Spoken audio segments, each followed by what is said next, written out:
Welcome to Cold Case MHS, Monsters and Demons, where real education meets real life. I'm your host, Randy Hubbard. And I'm your co-host, Lydia Lisko, and we thank you for listening. Photographs faded, memories grown old, a story entangled, a crime so unfaithful, yet left untold. I'm puzzling the dark. So as we've gone through all of our podcasts, we always talk about victimology and the lifestyle that people get caught up into sometimes that may or may not cause them to be a victim. In many of our cases, we've had people who unfortunately just ran into the wrong person. Some were just too young to even fight back. And in this particular case, it was somebody who was a very nice person and family-oriented, but had an issue with living a high-risk lifestyle. And I'm going to allow the students to introduce themselves and talk a little bit about their case. My name's Izzy. My name's Ellie. I'm Evie. I'm Abby. So tell us a little bit about your guys' case.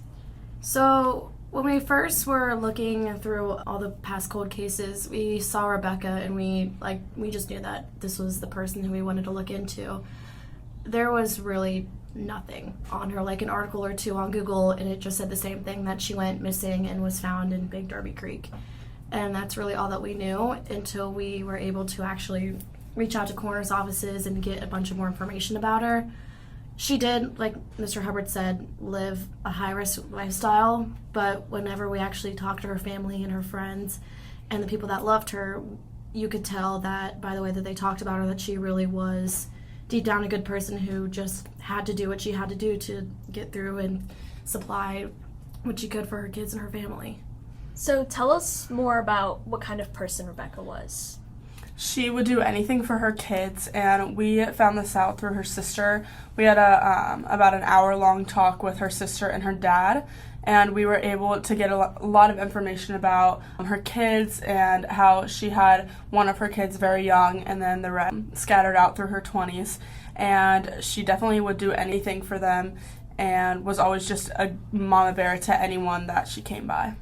Speaking of her sister, tell us a little bit about the unfortunate situation with her as well.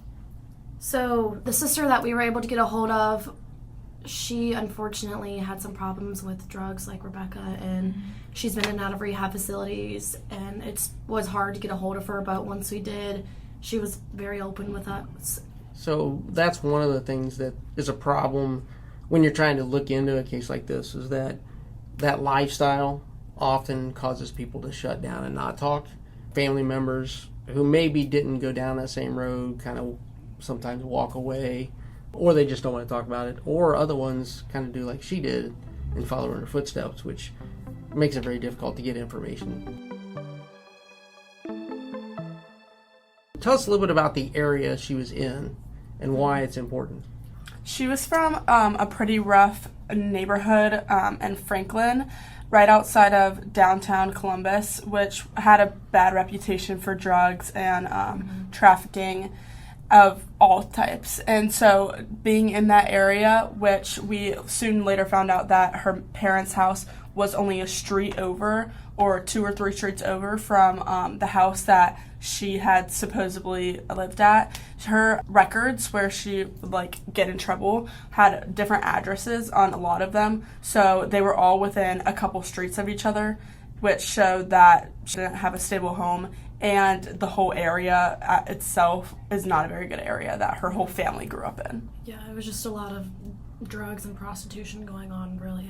Anywhere, you step outside and I'm sure there was a drug dealer, and at some point we got to speak with one of the detectives, and they said, you threw a rock anywhere on that street, there was a person that had an intent to kill Rebecca, unfortunately. Do you think her living in this area is what caused her to get into drugs?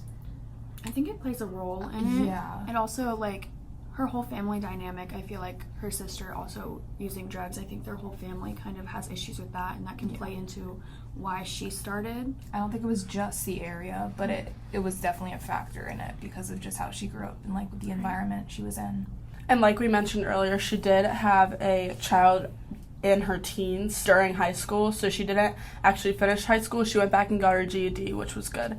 we don't know this for sure, and we didn't ask because we thought it might be sensitive, but her family was very supportive of when she had her child young, but we could have thought like that was maybe a factor for why she might have turned to drugs. So, Izzy, you mentioned something about how you talked to one of the detectives and they said you could throw a stone and someone had intent to harm Rebecca. Tell me a little bit about her life leading up to her murder. So it was really hard for us to find out about her life. That's one thing that we were really trying to figure out, but it was so hard because of her lifestyle. I mean, her parents said that she'd be gone for weeks at a time, and that was normal behavior, which is why they weren't concerned about when she went missing, when she did, because they were just like, oh, she's gone again, going out to prostitute and sell drugs. And at some point we did get to speak to detectives and look at Rebecca's case file, and I was reading through it, and there was a story about how Rebecca and her friend would be walking the streets, and then they would get picked up, go to a house, wake up the next morning, and then do the same thing. So are there any specific people that you could find that had intent to harm Rebecca? No, because we didn't want to reach out to those people, because if they did have intent to harm Rebecca, then we didn't want to bring it up and risk and that. Her sister did bring up that their family had a couple suspects that they knew of just being in the area surrounding Rebecca and in that bad lifestyle. I'm sure in an area like that, especially a big city, there's names that are very large in like the drug area. They did mention 3 men to us that were the suspects. The sister was dead set on one of them, who's unfortunately deceased now, but we did find a couple people through her sister. And talk a little bit about what Detective Johnson told us about trying to get information from those people in that area. A lot of what Rachel said was actually not true. So when we talked to detectives, we figured that out, and he was just like, that's not right. She was in and out of rehab, and so she was definitely telling us a lot of stuff that wasn't correct. And when we did get to speak to Detective Thompson, at first, a little backstory on this and how we got to where we did with the detective, we had a phone call, like we mentioned, with Rebecca's family, her father and sister, and we thought some information had brought up. So we ended up getting a hold of the detectives in Franklin County, and we had a Zoom call with them where we passed on the information. And Detective Thompson is one of the detectives working in the cold case unit, so he was actually able to come down a couple weeks ago, and he brought Rebecca's whole case file. Yep, that's what I was looking for. And we were able to look through that and talk to him, and he really gave us a lot of insight about how it's hard because there's so many people that Rebecca would have been involved with, that in a case like this, it's hard because so many people have either already died who could have known her or just won't talk about it because they don't want to get in trouble for drugs or just things like that.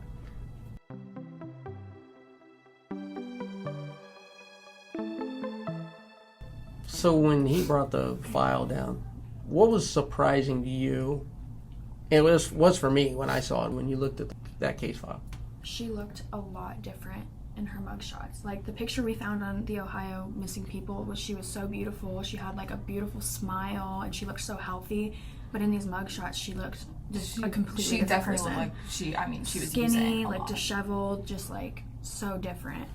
That was really surprising. And when you look at the case file itself, a lot of people think that cases like this and people that are involved in this oftentimes get overlooked, but I didn't see that, and that's why No, not at all. I mean, you could tell that, truly, like, there were two, like, three... The case files. file was There were huge. 2 3-inch binders. There were Binders, 2 3-inch binders that were filled, and then you had a whole nother, like, cardboard box that had even more papers in it. And even now, I'm sure there's still a whole database of Rebecca's file. I mean, there was... One of the binders was dedicated to just people. I mean, there were probably at least 30 people plus that they had talked to, and I mean, they had her photographs, they had timelines, they had, you could truly tell that this wasn't an overlooked case and that they just unfortunately exhausted all of their options.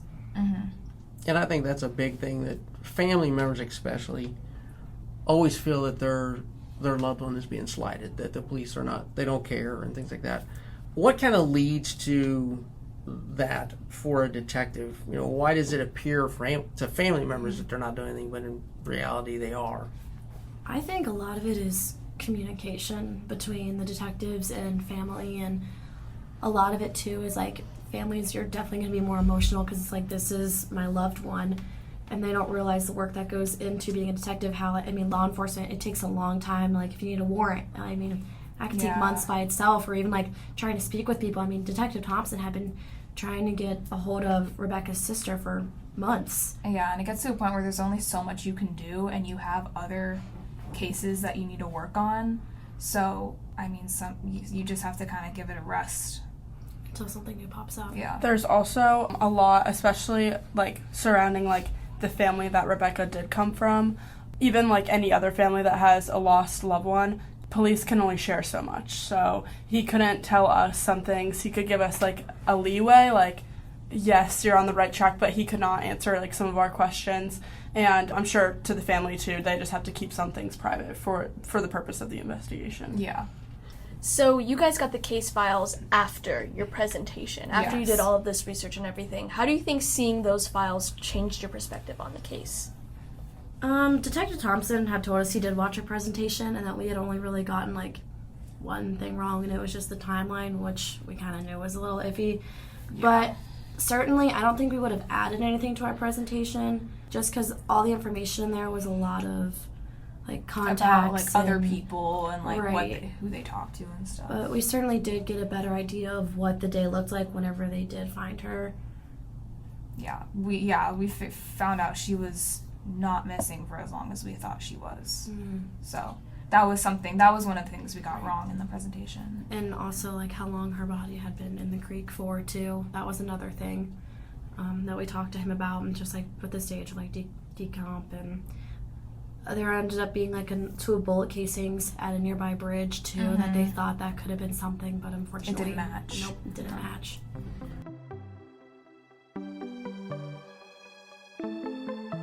So talk a little bit about how she was killed. We talked about, her in general, but how was she killed? So she actually was shot twice. In the chest. And we believe that one of the bullets nicked her heart, and that's how she died. And then she was taken and dumped off a bridge into Big Darby Creek near Prairie Oaks Metro Park. And Hilliard. And she got, like, caught. She was, like, on the side of the stream.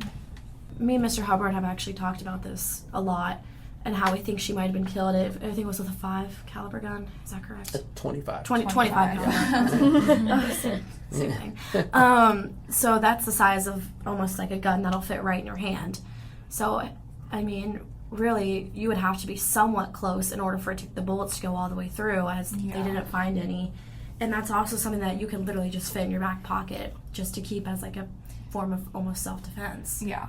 Very easily concealed, I feel like. And I feel like it's not a gun that you're showing off, too. No. It's not like they went and bought a big old gun. Like, no, they had something tiny. I'm going to go kill Rebecca Carroll with this big gun. Like, so that made us, like, reconsider, like, maybe it could have been a woman that killed her, just maybe taller. But because, like, a lot of, usually, like, with men, you usually see them with, like, bigger, like, show off guns, but, like, with a woman, they'll just, like, have it concealed. So we just had to, like, reconsider, like, maybe the genders. Right. It could be both. Or it could even make us think about, like, what situation she could have been in, to the point where was she prostituting, and then just all of a sudden it was just a quick little, oh, you're dead. Also, in the drug, like, area realm of things, a lot of drug dealers do, like, have a weapon on them for safety, since obviously that's, like, a super risky lifestyle to be doing drug deals a lot. So in the area of that, a closely concealed in a pocket type of thing, just for getting into a bad situation. And it could. The only thing that we had talked about before that I thought was just kind of strange is that most drug dealers, even if they do conceal it, it's going to be a bigger gun, because a lot of times they're just going to show off that, hey, I can take care of you pretty quickly. Yeah. And usually when they do that, they don't get close to their victims. They're usually drive-bys, pretty far away, things like that. But the bullets didn't go all the way through, though, did they? No, they're still in her body. They were still in her body. I thought they went all the way through. No, they were still in her body. They were, like, yeah, because they pulled them out. They didn't. One of them went all the way through. I think another one stuck.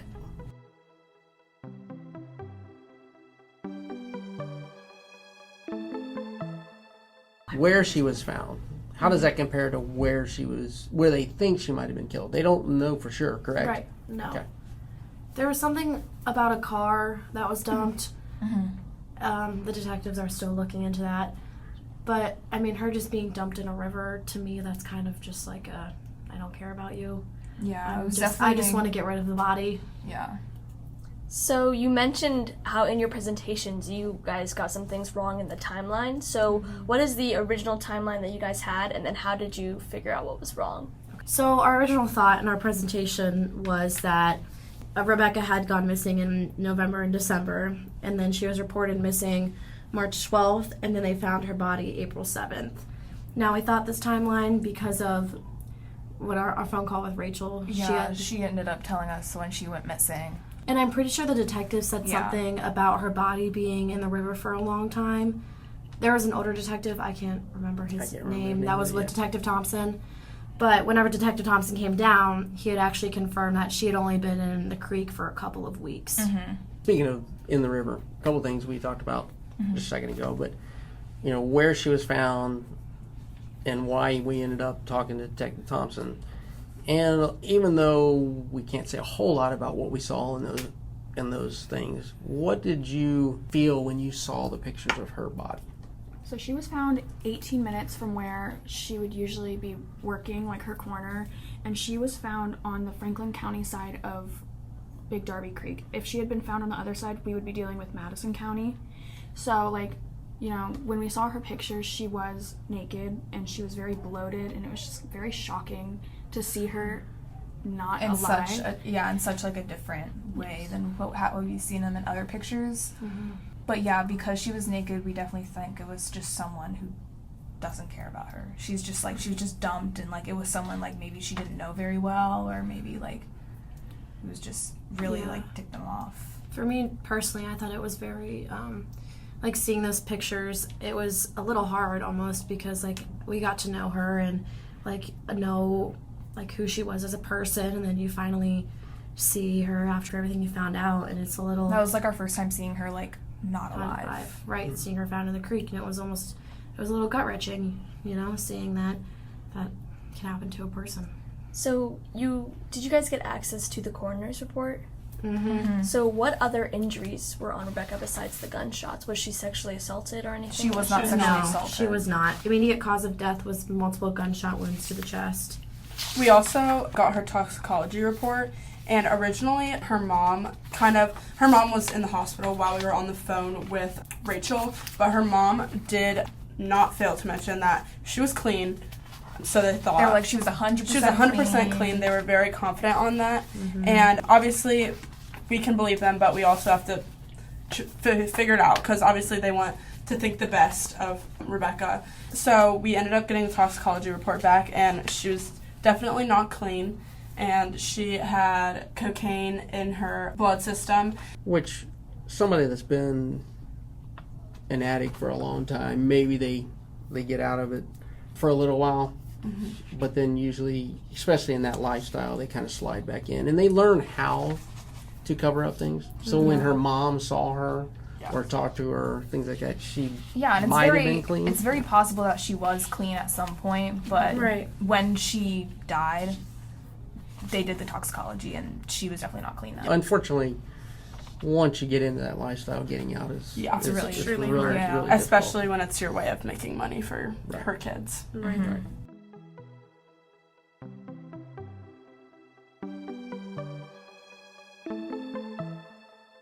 Part of her autopsy report is that the body is unclothed.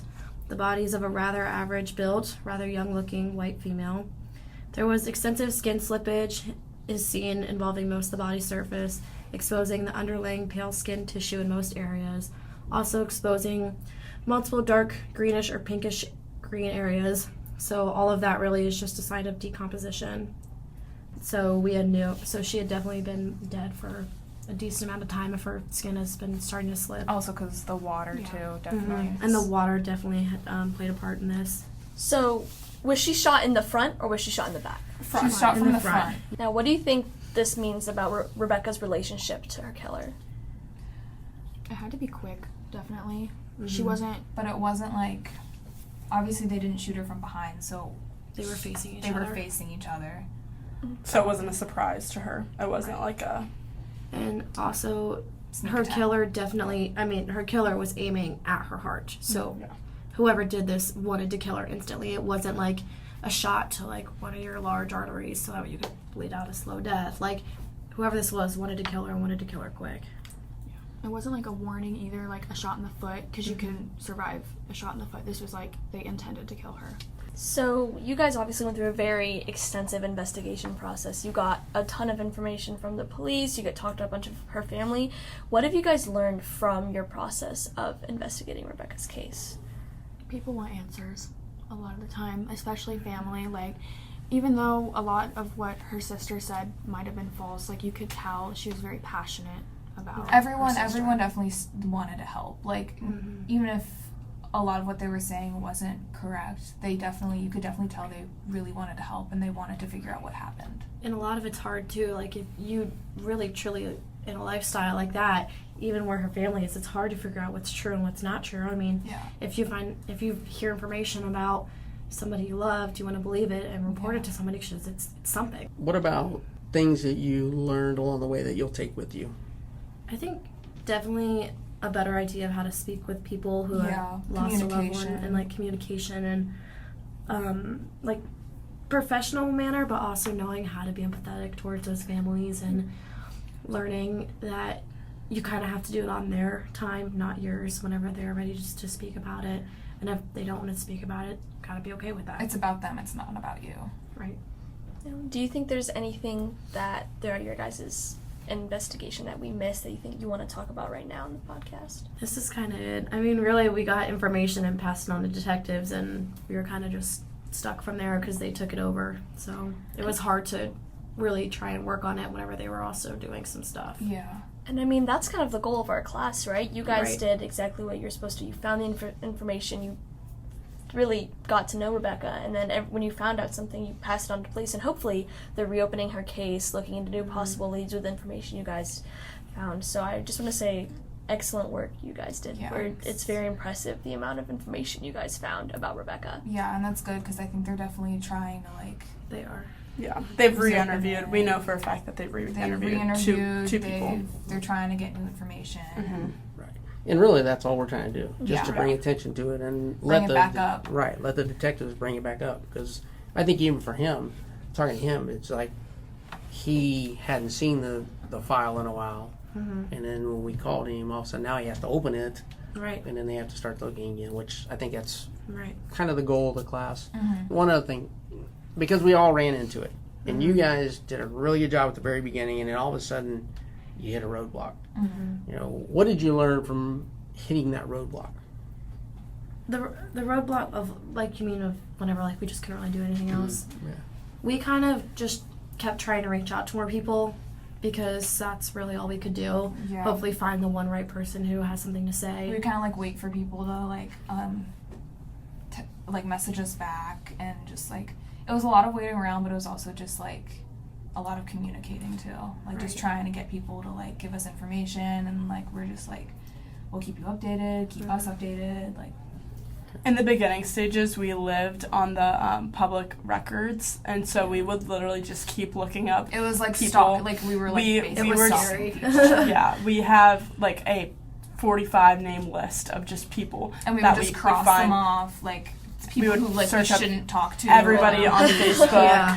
And so we definitely lived on that. Yeah, we wanted to make sure who we talked to was Safe to talk to. Right. And we were able to find most of these people on her online obituary, which was definitely helpful, which is where we found a bunch of her friends that told us about how she was when she was in high school and younger, and how they all never said anything bad about her. So that's what really we wanted to stick with because of how good of a person she was. And a lot of the time, too, that we spent was on her presentation and just really trying to give Rebecca, like, the 20 minutes that we had to give a presentation about her. We really wanted to do her justice with that. So we spent a lot of time on that and working on that and getting it right. And if anyone does have any information about Rebecca's case, who should they contact?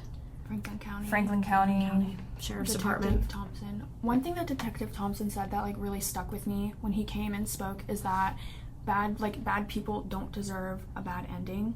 There are like systems in place to deal with that. So Rebecca never like deserved to be killed and like have a cold case. Like, yes, she was an addict and a sex worker, but like she was a person, a mother. Like, she had so much more to her than what everyone thought. Like what's she on the was. outside. And Yeah. so I don't know, I thought that was really beautiful what he said. Absolutely, and that's kind of what we're trying to get across to people, is that what happened to them and maybe the lifestyle that could have put them in that situation is not who they are, and they should be remembered for who they are. And we want to just bring that story back out. And I appreciate all the work you guys did on this.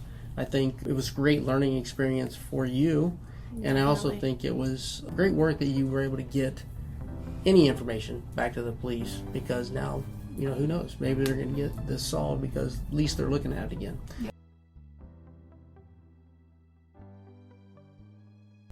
Thank you for listening to this episode of Cold Case MHS. This podcast was edited by the students of Cold Case MHS and produced by Mr. Hubbard and myself. The music was performed and written by Alexa Dahl, and the artwork was created by the students of MHS Design Studio Internship. Please consider sharing this podcast to bring more light to these victims. Tune in next time to Cold Case MHS, Monsters and Demons.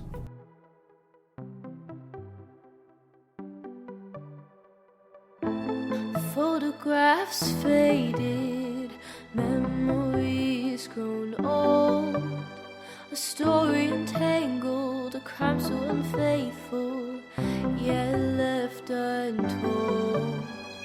A puzzle in the dark, we will find that spark, they have left their mark. Victims in memory, let's find the enemy, we won't leave it be. Behind every shadow, a story to be told, of lives that were special, but some hearts have grown cold. In the depths of the darkness, a flicker of hope remains. Behind every cold case, there's people fighting day to